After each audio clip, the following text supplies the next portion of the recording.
How's it going, everybody? This is the Nitty Gritty. My name is Chad. With me is Leonard, and we are back at you this week with a new show. And this week we are going to once again revisit our stable rankings.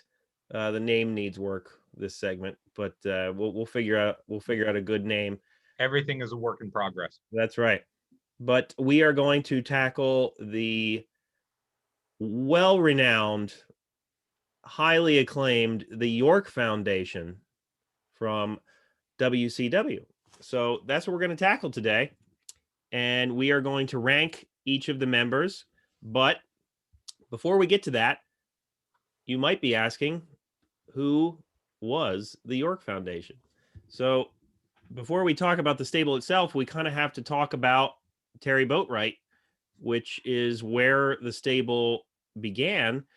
And so Terry Boatwright, now you might know her as Terry Runnels or Marlena or whatever, but she was a makeup artist there for WCW and the CNN Center in Atlanta, and she would do that stuff that makeup for the news anchors and guests. And she eventually caught the eye of WCW booker Ole Anderson, and he was the person who came up with a gimmick that he thought would be perfect for her. And so Ole Anderson arranged for a meeting between Terry and Tony Schiavone to kind of talk things over. And after Tony pitched the idea, she was interested in pursuing a career in professional wrestling. She agreed to the gimmick, but as long as she could keep her makeup gig, just in case the stable didn't work out. So her name became Alexandria York. Her character would be a computer analyst, and Terry came up with the name herself, and she would bring a computer with her to the ring. And her first wrestler that she would be tagged along with was Michael Wallstreet, previously known as Mike Rotunda. His character was kind of modeled after Gordon Gekko, and he had changed his name after getting an inheritance, I believe. Is that right? Yes. If I remember, there, I looked at some stuff. I didn't find this vignette, but I believe there's a vignette of him, claiming the inheritance and then getting with Alexandra and starting to play the stock market and, right. etc. So Michael Wallstreet was the first. He would eventually leave, though, for WWF and become who most people know him as IRS, Irwin R. Shyster. And that left Terry Boatwright, Alexandria York, without anybody to manage. So from there, the stable would expand, and she would grow to have Terry Taylor a part of it, Mr. Hughes, Ricky Morton, and Tommy Rich. They would all change their names, obviously. We'll get to that. Yeah, but, that's one of the key points of the York Foundation. Absolutely. So that is a brief overview of the York Foundation. We will go on to talk about some of the people they feuded with and some of the highlights. But Leonard, were you watching around this time, the York Foundation? Yeah, we've talked in the past how you were more WWF as a kid. I was more WCW/NWA. So I do remember York Foundation as a kid, and I didn't think much of them at the time. I didn't like them much at the time. Now, as an adult, of course, I'm into retro wrestling, and I'm also into unintentional comedy in wrestling. And that's why I love the York Foundation, because they are so bad, they're good. They are completely over the top and so 1990s. When you talk about Alexandria York, her look with the power suit, the big shoulder pads, and her hair done up and the glasses, and the laptop that she carries to the ring is like the size of a Halliburton briefcase, because they didn't have tablets back then. This was the early 90s. It looks like a giant calculator. Yeah. That's probably more of a tune thing as a giant calculator.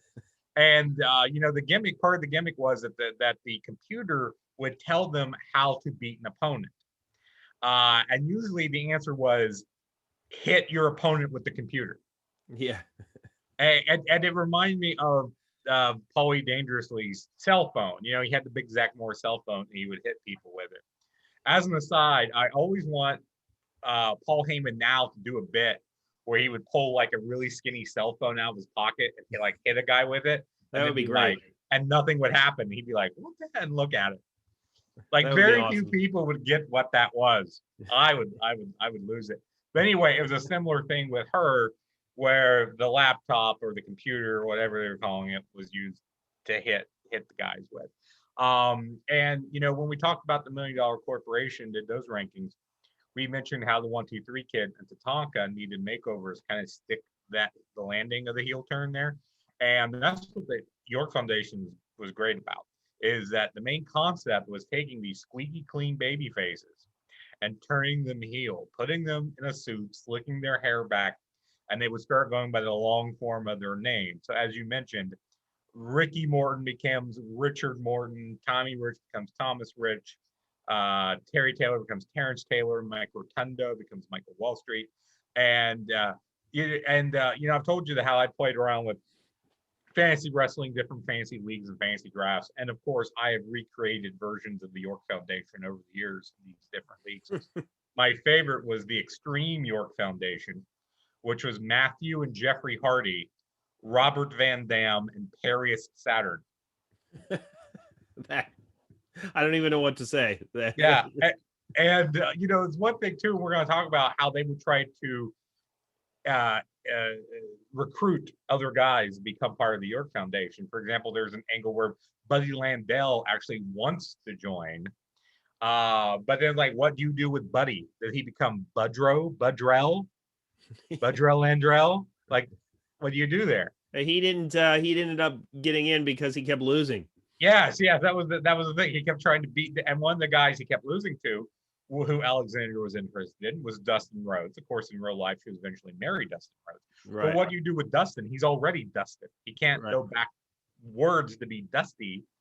He can't be Dustiner or Dustinist. I mean, he was a good mid-card face for them to feud with. Yeah, I would say the one thing that bothered me about this is that this stable is that they kept trying to recruit people, whether it be heels or faces, and like more people declined than did want to join, and like that's a problem. And now if it was just baby faces, it'd be okay, this is a heel stable, the faces don't want to join. Yeah, but there were heels that didn't want to join as well. So yeah. And then anyone who wanted to join, like Buddy Landell, is made to look like a total jobber. Right. Like, so his stock goes nowhere. Like, yeah. And, when we talked $1 Million Corporation, I think there was like 11, 12 members that we talked about. Here, there's only like 5. Yeah. And so this is going to be a bit of a quicker video than the one we did before. But as I mentioned, when we were doing the $1 Million Corporation, the York Foundation came up because of the Mike Rotundo tie-in. I love the York Foundation. I think they're hilarious.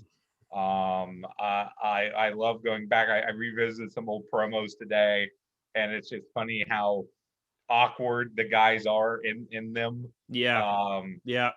That particularly because again, the idea was that your 3 core guys were longtime baby faces and Richard and Taylor. So trying to convert them was really trying to nail a square peg in a round hole. It seems, and those were all territory guys. You bring them in and you say, this is the gimmick, this is what you're doing. Well, they're going to do it. Right. But they're not going to like it. Right. And we'll get more into that, I think, as we rank the members and talk about the members individually.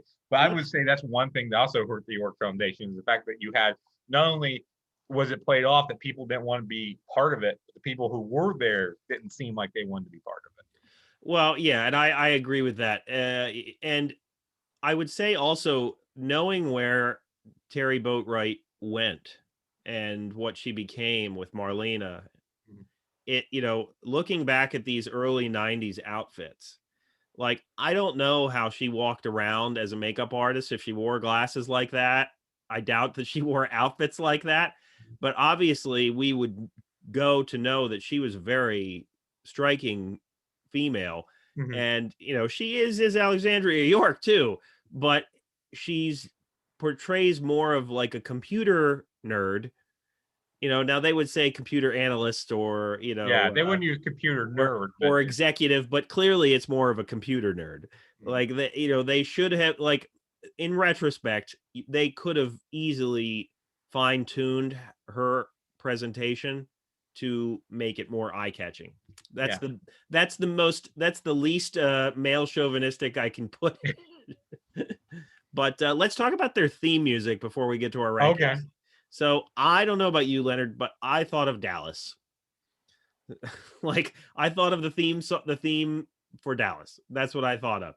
Like it really, that's, I don't know. It just seemed very familiar to me. Mhm. Not very unique. Let's say that. Yeah. Well, yeah. I mean, if you go back and you look at the time period when you talk, like evil business people, if it wasn't Wallstreet, it was Dallas. Right. So, and Dallas has a very catching theme song, the best theme songs ever in television. So again, if you wanted to invoke that feel, that's a good way to go. And of course, Right. JBL later on was very much J.R. Ewing. It was kind Oh of yeah. Eddie DiBiase mixed with J.R. Ewing. So that was still, so Dallas and J.R. Ewing is still shorthand for evil business people. So I just think, yeah, that's just the feel they were going for. Yeah, and I would say with JBL, they waited a long enough time that it wasn't as probably prevalent in people's minds. Obviously, Yeah, it was a good 10 years after the show had gone off the air and the reboot hadn't came on TNT yet. So right. Well, what do you think, Leonard? Should we get to our ratings or our yeah, rankings rather? yeah, let's go to the rankings. All right. Well, you know what? I'm going to let you start out. Okay.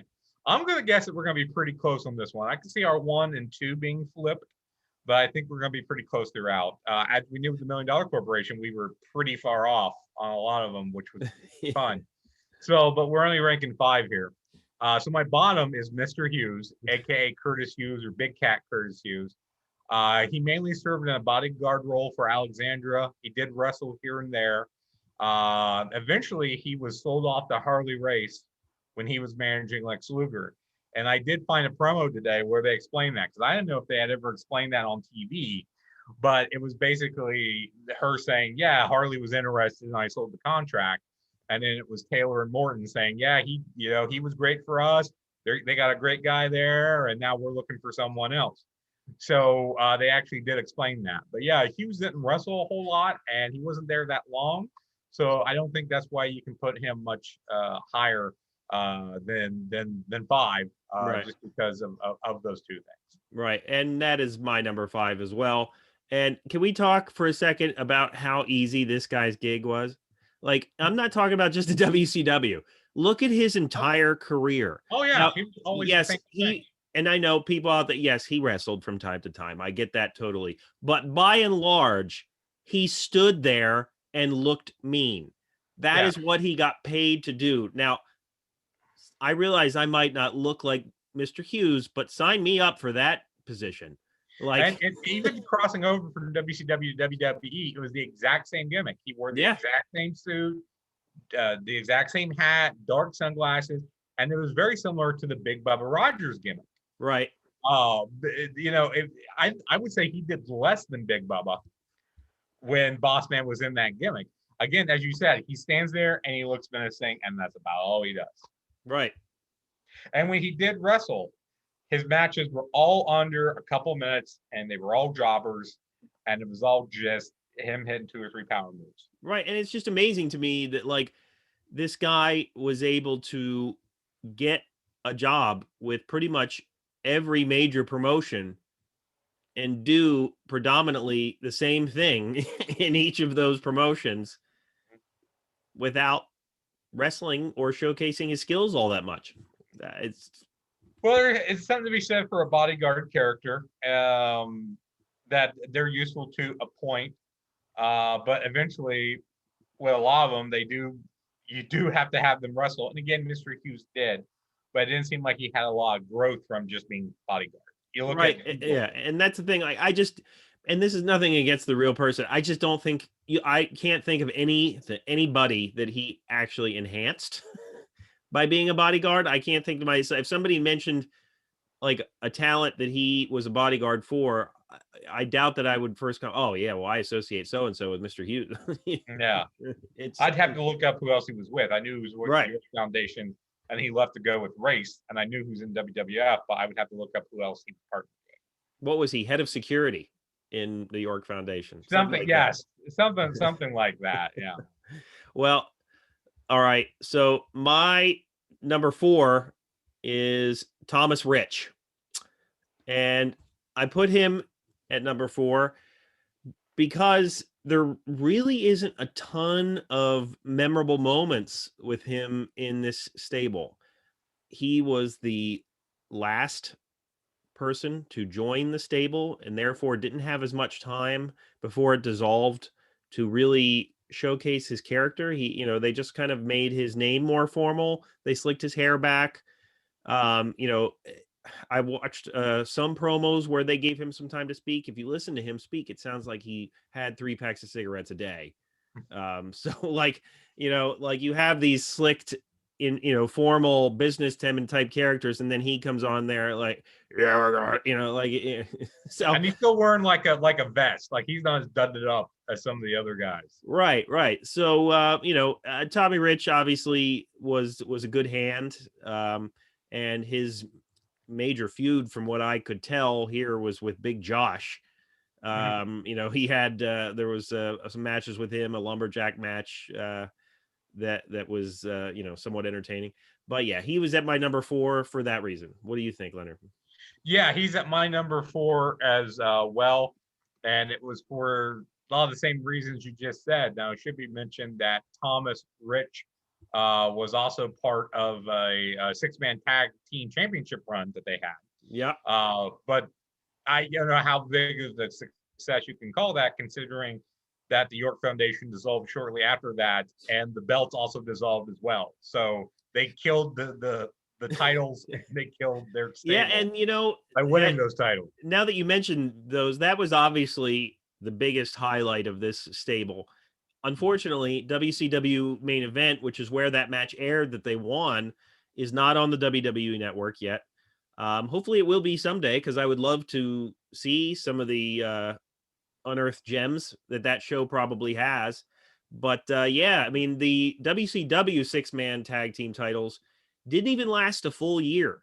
It was February 7th or something like. It was February to December of 1991. Not to be confused with the NWA 6-man tag team titles, which stopped and started many times and would be around for many years. But yeah, not even a full year for these, and it is what it is. I mean, that they were able to get those, but the commentators didn't really even spend a lot of time really showcasing that or promoting that as for the stable. They would mention it kind of offhandedly, if anything. So it's like, oh yeah, they got some belts, yeah. and that's what it was. And yeah, how, because it seemed like everyone had the same story. They turned on somebody and joined the York Foundation, and for Tommy Rich, it was Big Josh, who was Matt Bourne, Right. maybe best known as Doink the Clown, and one of the many Doinks, the original Doink. But Big Josh was a hunter, fisherman, outdoors guy, kind of dressed like a lumberjack. As you mentioned, Tommy Rich is a great hand, had some great feuds, some great matches throughout the 1980s. I've met Tommy Rich, got a picture with Tommy Rich in his later years, along with him and Tracy Smothers. Tracy Smothers, who died within the last year at the time of this recording. And so, I think it was just they needed someone else to throw in there. Tommy Rich wasn't doing anything. He kind of fit the idea of what they were going for, and he just got tossed in there. And Right. yeah, if you listen to his promos, he's, again, like what I said before, do this, and he's like, okay, I'll do it, but he's Yeah. not necessarily committed to doing it. So yeah, I don't think you can rate Thomas Rich more than 4, even though I think he's a really good worker and was still a pretty good worker at this time. Right. It was just the fact that he wasn't given a whole lot to do, and the feud that he had with Big Josh wasn't necessarily one that lit the world on fire. No, it didn't.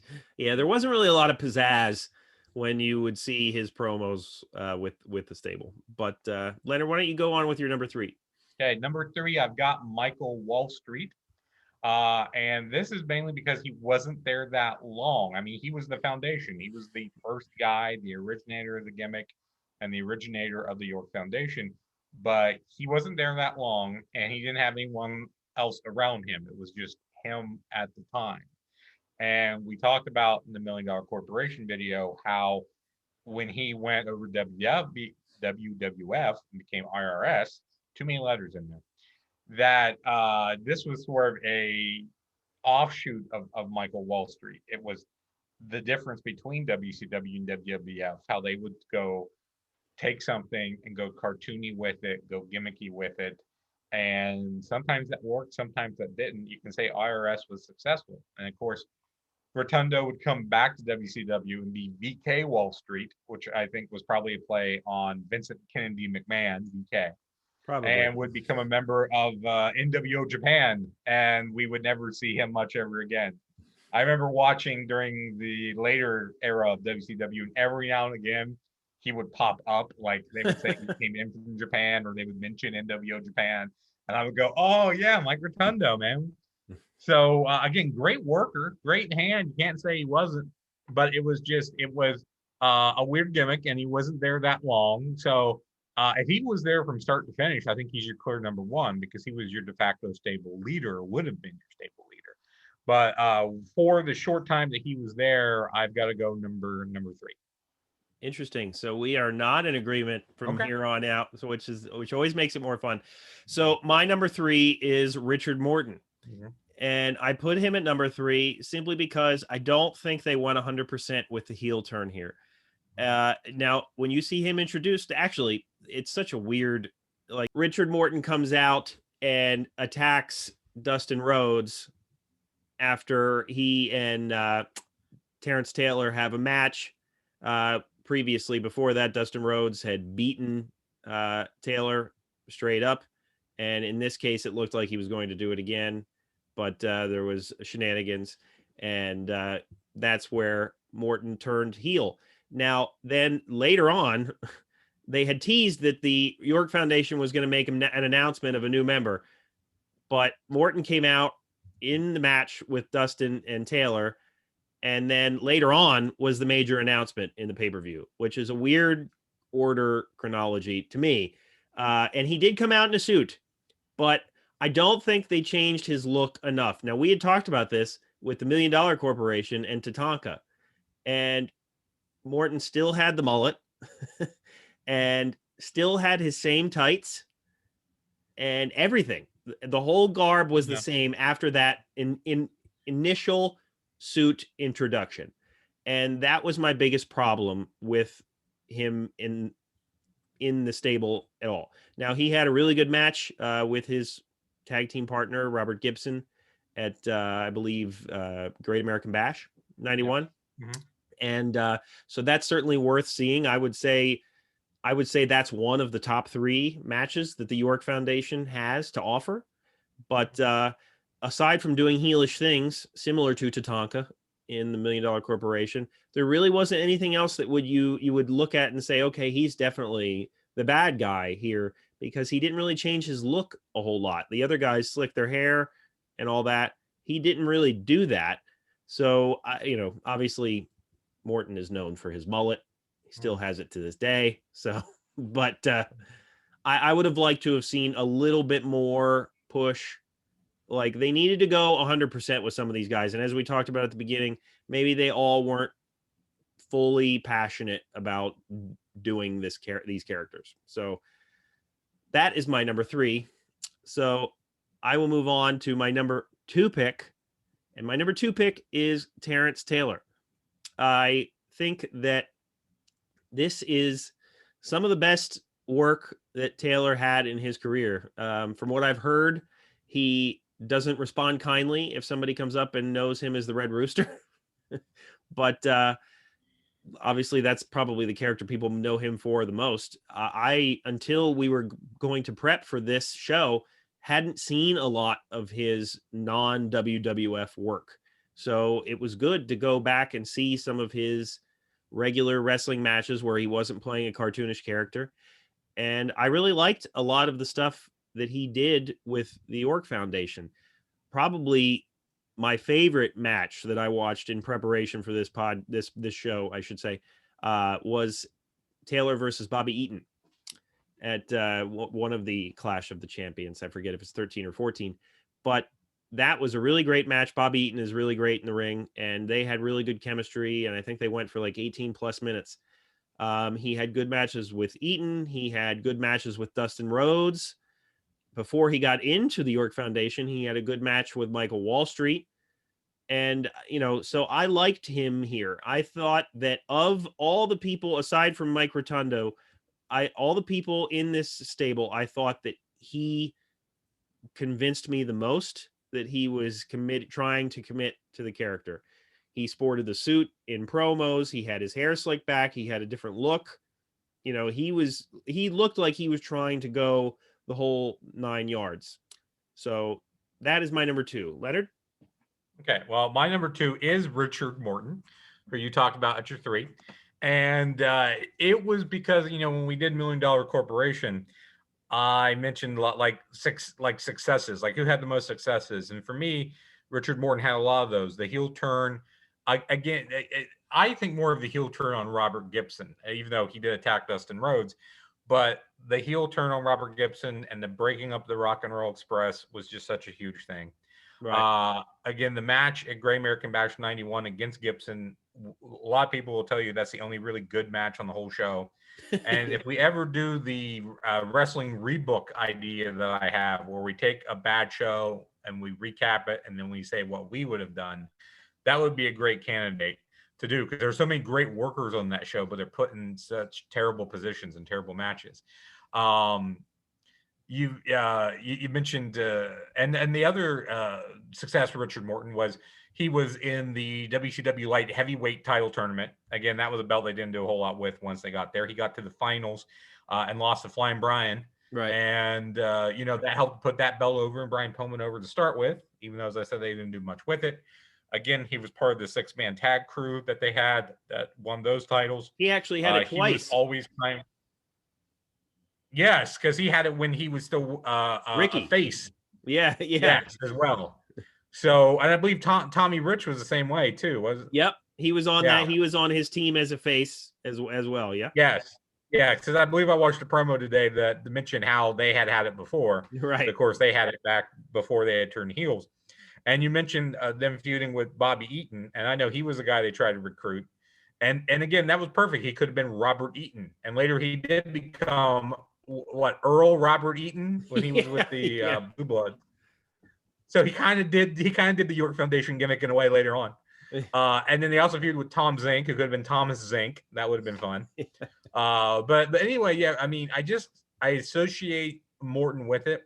And the reason I wouldn't rank, I mean, he's my 2. I wouldn't make him my 1 because, again, what we've been talking about, he feels very awkward in the position. Like he feels a lot less awkward than, as you mentioned, Terry Taylor did or what Michael Wallstreet did. And like he's doing it, but he doesn't want to do it. And of course, he's most well known for being a face and for being a tag wrestler.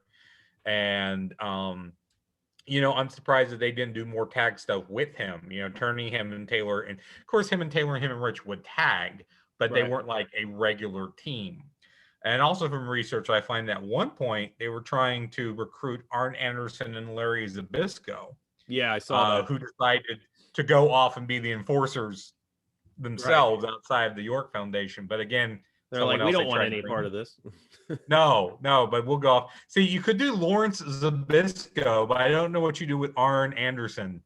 What's the long term Arnson? Can we just fantasy book for a second? Imagine if Hogan was in WCW at this point. Imagine if this was his heel turn, and instead we'd like to introduce you to Terence Taylor. How great would that be? Oh man, he comes out in a business suit. Yeah, Terence Taylor and Randall Poffo. You could do this. You could do it with anybody. I know that I've used Ronald Garvin in the York Foundation fantasy things I've done before. I have to think of other. Basically, it's anybody with like a short form of a name. Right. Anyway, we're going off on a tangent. Richard Morton's my number 2 because I think he had a lot of successes in the stable, and I do associate him with it, even though it's a very odd blip on his entire timeline of his career. Exactly. I know. I agree. So that leaves us with our number one picks, and obviously by If you've been paying deduction, attention, you will know who we both have. that's right. So my number one is Michael Wallstreet, and though I agree with some of what you were talking about earlier, he wasn't in it for very long. The reason I put him as number one is quite simply because if you think about the York Foundation, in my opinion, most people would think about Michael Wallstreet. I don't think people would think about Thomas Rich or Richard Morton. Maybe they would think about Terry Taylor. That's possible. But I think more often than not, they would think about Mike Rotundo and Alexandria York being a unit. And that's why I put him in number one, that he was the character that got it started. He was the one that got the ball rolling. Obviously, Terry Boatwright was a big part of that. I think that being that this was her first experience in the business, you can see in her promo work that she's fine, but she's very green, a little rough around the edges at times. But I think Mike Rotundo was that poster boy, for lack of a better phrase, to get the stable started, to get Terry started as this character. And that's why I put him at number one, because I think he's the person synonymous with the stable. So Leonard, I know what your number one is. Go right ahead. Yes, it is. It is Terence Taylor, aka the computerized man of the 1990s, aka the tailor-made man. Yeah, and before you get You started, know, let's just talk about the computerized man of the 1990s, because before he actually became Terence Taylor, Gary Michael Capetta announced him yeah, as the computerized man of the 1990s. And there's this pause where I don't think Capetta knew exactly what he was supposed to say. And so he just said the computerized man of the 1990s. So you knew then who was going to be the heel in the match, you know. But anyway, go ahead. yeah, it was one of those things where he didn't quite get the memo. But both those nicknames are fantastic, much better than the Red Rooster. But yeah, I went with Terry Taylor for number one because of the longevity factor. At least for me, when I think of the York Foundation, I do think of Terence Taylor first. And again, that might be rare among a lot of people. And I think it's because that Wallstreet was there for such a short period, and because it wasn't quite the York Foundation yet. It wasn't quite what it would turn into. It was sort of the early stages of what it would become. And a lot of what you said about Terry Taylor earlier was the fact that he was the one that was probably the most committed to it of those who they brought in outside of Wallstreet. He was there the longest. I think he got the most out of being part of the group. I think he did have some really good matches. He committed himself to it. It is maybe one of the better parts of his career, because if you listen to guys on podcasts talk about Terry Taylor, like they all tell you that he was great in the ring. Good looking guy, great in the ring. He was not that good on the mic, and that's why they tried to give him these gimmicks like the Red Rooster and Terence Taylor. And he just didn't seem like he wanted to do that. Like I just want to get in the ring and wrestle. Right. And again, and I've heard different things over the years. Sometimes it sounds like he was a great guy. Sometimes it sounds like maybe he wasn't. Everybody Um, says he was a Dave Meltzer stooge too. yeah, yeah. So Whether sometimes that's you true can or see. not, I don't know, but that's Yeah, what I've heard. I think the thing with him was that everyone respected him in the ring. Hey, he's a great hand in the ring, but outside the ring, that's where they had their problems with. Right. And of course, he was a backstage agent and did some announcing and different things, and just floated around for a very long time. So he was just a guy that, and again, I've heard other people, I think Bruce Pritchard being one, saying, he could have been right time, right place. If they would have found the right thing for him, he could have been a much bigger star than he was because of that in-ring talent, but it just didn't work out for him. So if you go back and you look at the career, Terence Taylor might be the highest point as far as notoriety, popularity, what they were giving him to do, etc. Even though, again, in the great scheme of things, the York Foundation is kind of a footnote. But yeah, he's my number one, just because for me at least, I associate him most with the stable because of his longevity more than anything else. Right. And right, well, that all very good points. So we're not too far off. but we were far off on Michael Wallstreet, but that's all right. Yes, yes. He was at 3, you have him at 1, and then that kind of rotated the rest of the numbers. So. I still think if the York Foundation were to recreate itself today, it would be great to see somebody like Jonathan Cena in the group. Yeah. You know, I'm surprised that they have it like JBL's cabinet, because we mentioned JBL. JBL's cabinet is kind of close to this, but I'm surprised that they haven't, because it's such easy shorthand. It's like Spock growing a goatee. You know, you take a baby face, you slick his hair back, you go by the long form of his name. It's the easiest way in the world to say this is a bad guy now. And that's one reason why I find it so funny. And I'm actually kind of surprised that they haven't done this with someone at some point, where they haven't, like, not call it the York Foundation, but have it basically be the same thing under somebody else.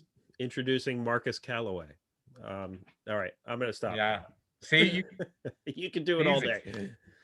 But so yeah, you know, Samuel Zane would probably be a great one to do this with. That would be a good one.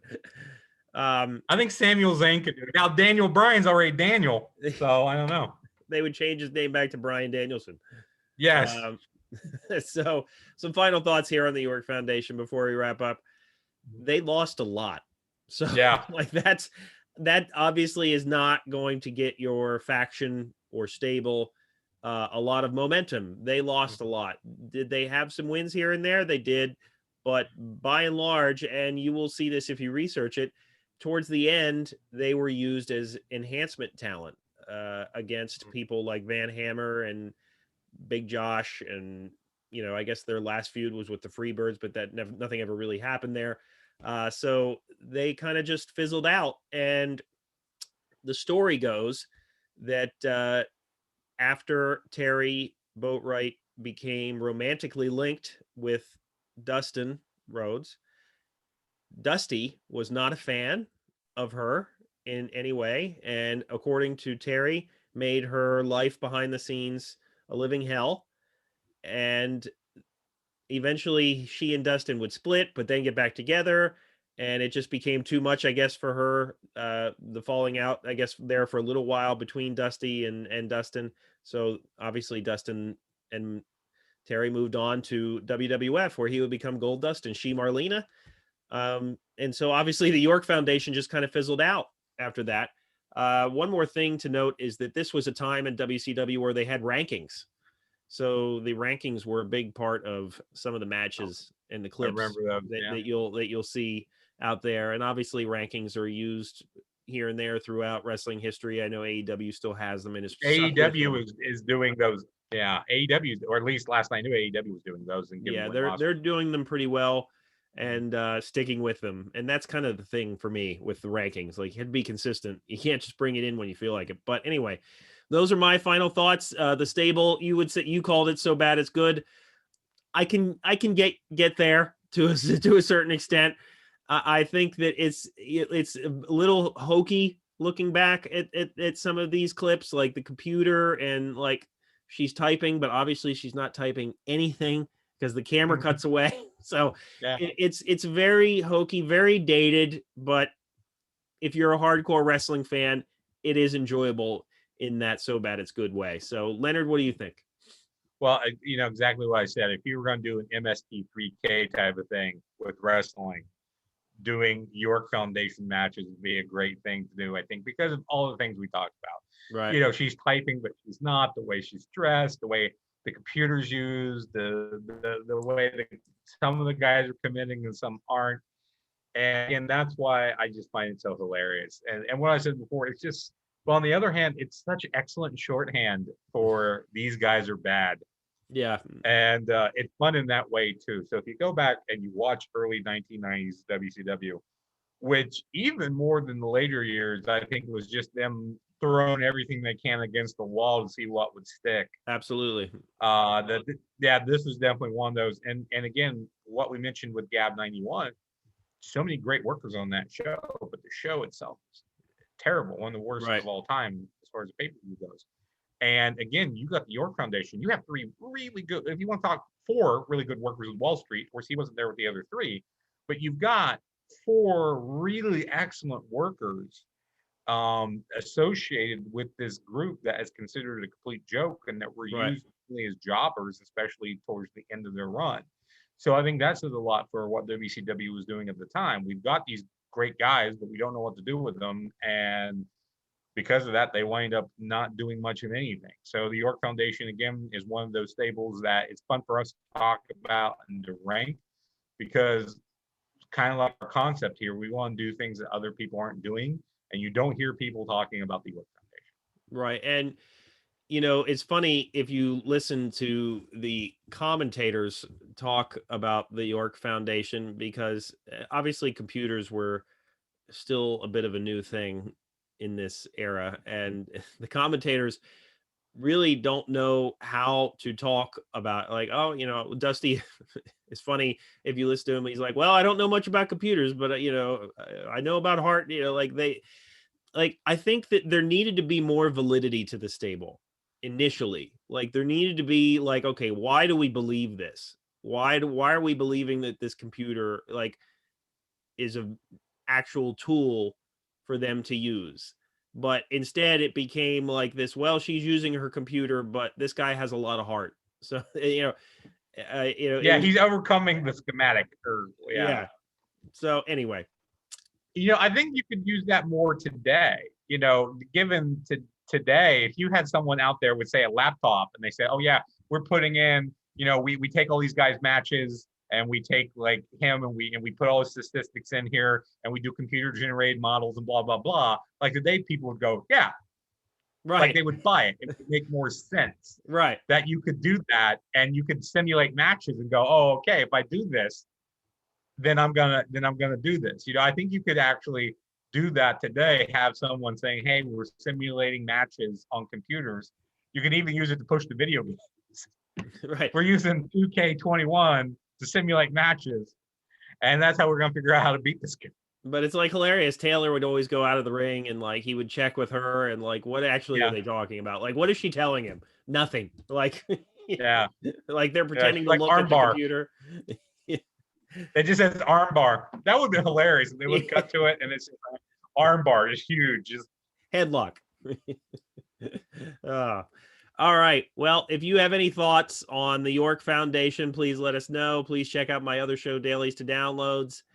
And if you agree with our rankings, let us know. If you disagree, let us know. If you think Mr. Hughes should be number one, I would love to hear why. Right, Leonard? Wouldn't you? Right. All right. Or tell us why Mr. Hughes is the greatest wrestler of all time. I would rather hear that argument. There's got to be somebody out there that is a huge Mr. Hughes fan. Maybe we'll bring Dan Weber back. Yeah, he might be. Maybe he might be able to argue the Mr. Hughes side of things. All right. Well, for Leonard, my name is Chad. Thank you for joining us, and we will see you next week.